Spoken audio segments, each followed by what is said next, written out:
नमस्कार दोस्तों। तो आज हम लोग जानने वाले हैं लोन ऐप के बारे में जिसका इस्तेमाल भारत के लाखों लोग और युवा करते हैं, एम पॉकेट। तो लेकिन सबसे बड़ा सवाल इसमें ये रहता है, अगर आप एम पॉकेट से लोन लिए और अगर आप किसी कारणवश रीपेमेंट नहीं कर पाते तो आपके साथ क्या हो सकता है। क्या आपको कॉल आएंगे बार बार, क्या आपका सिविल खराब होगा, क्या आपके ऊपर कानूनी कार्रवाई हो सकती है। तो कंप्लीट डिटेल मैं आपको इस वीडियो में देने वाला हूँ। इस वीडियो में हम पूरी सच्चाई जानने वाले हैं।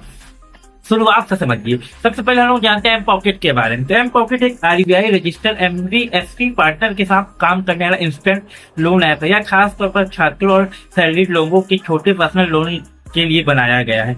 ये लोन देना आसान है, लेकिन लोन का रीपेमेंट करना समय पर उतना ही मुश्किल हो जाता है। मैं आपको बताऊं, अगर आपने ईएमआई या रीपेमेंट मिस हो जाता है तो आपके साथ क्या हो सकता है। मान लीजिए आपकी ड्यू डेट निकल गई और आपने रीपेमेंट नहीं किया, तो सबसे पहले आपके साथ क्या हो सकता है मैं आपको बताऊं। सबसे पहले आपके ऊपर लेट पेमेंट चार्जेस लगेंगे। मैं आपको बता दूं, ये जरूरी है।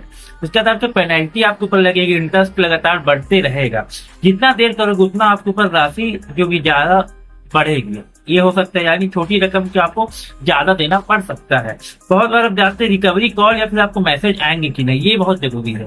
तो मैं आपको बता दूं, पेमेंट मिस होती है आपके पास एम पॉकेट के रिकवरी टीम का जो भी संपर्क हो जाएगा। जैसे आपने अगर पेमेंट नहीं किया तो आपके पास कॉल आना चालू हो जाएगी, बार बार कॉल आएगी आपको, आपके पास एसएमएस आने लगेगा, आपको ईमेल में रिमाइंडर मिलेगा। तो ये बहुत बार होता है, मैंने देखा है। मेरे दोस्त लोग कितने लोग भी लोन ली तो उनको भी बार बार कॉल आता है।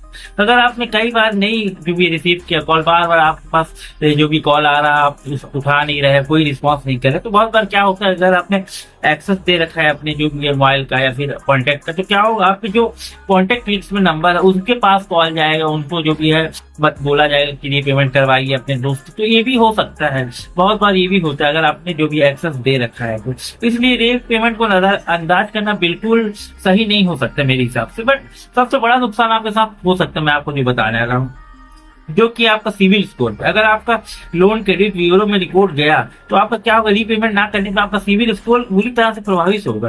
क्या हो सकता है, जिससे आपका पर्सनल लोन ना मिलने में दिक्कत होगी, बाद में आपको लोन नहीं मिल पाएगा, एम पॉकेट से मिलेगा नहीं, बट और भी किसी लोन ऐप में लेने में दिक्कत हो सकता है, क्रेडिट कार्ड रिजेक्ट होगा आपका, या फिर होम लोन भी अप्रूवल मुश्किल हो सकता है। ये भी हो सकता है, मैं आपको बता दूं। एक छोटी सी गलती आपके फाइनेंशियल फ्यूचर पर भारी पड़ सकती है, ये भी याद रखिए। अब जानते क्या लीगल एक्शन हो सकता है, चलिए जानते हैं। बहुत से लोग सोचते हैं कि छोटे लोन पर लीगल एक्शन होगा कि नहीं। तो मैं आपको बता दूं, अगर बकाया राशि लंबे समय से आपने चुकाई नहीं तो आपको क्या लीगल नोटिस जा सकते हैं, जिसमें आपको कहा जाएगा कि आप लोन का रीपेमेंट कीजिए।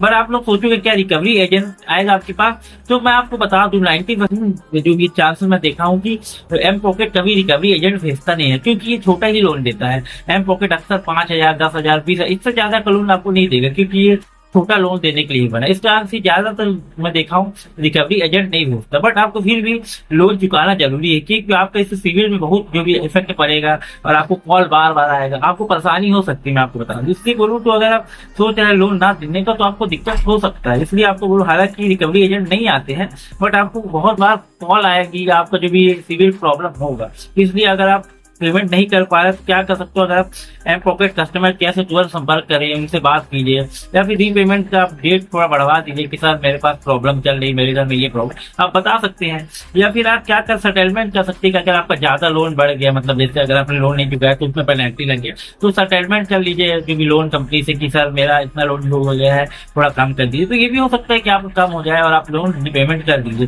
कंपनी अक्सर जो भी इसको देखती है और आपका जो भी प्रॉब्लम को समझेगी, क्योंकि आरबीआई से रजिस्टर है, इस कारण से आपको उतना प्रॉब्लम नहीं देखने को मिलेगा। बट जरूरी है कि आप लोन का रीपेमेंट करें। यही मैं आपको सलाह दूंगा कि कभी भी लोन ले तो भूलने की गलती ना करें, लोन जरूर से चुकाएं। इंस्टेंट लोन आपकी मदद के लिए बना हुआ है, आपकी जिम्मेदारी है कि आप लोन को चुकाएं टाइम से। तो यही बोलूंगा, अगर आप क्योंकि लोन नहीं चुकाओगे तो आपके साथ ये होगा, लेट फीस लगेगी, आपकी रिकवरी कॉल आएंगे, आपको आरबीआई जो भी है सिविल स्कोर आपका इफेक्ट करेगा, या फिर लीगल एक्शन की संभावना तो नहीं है, बट ये सब में हो सकता है। इस कारण से बोलूंगा, यही जो मैं आपको बता रहा, जरूर से अगर आप लोन लिया तो लोन का रीपेमेंट जरूर से कीजिए। जो मैंने आपको बताया ये वीडियो में, अगर आपको अच्छा लगा तो चैनल को जरूर से सब्सक्राइब कीजिए। इस वीडियो में इतना ही।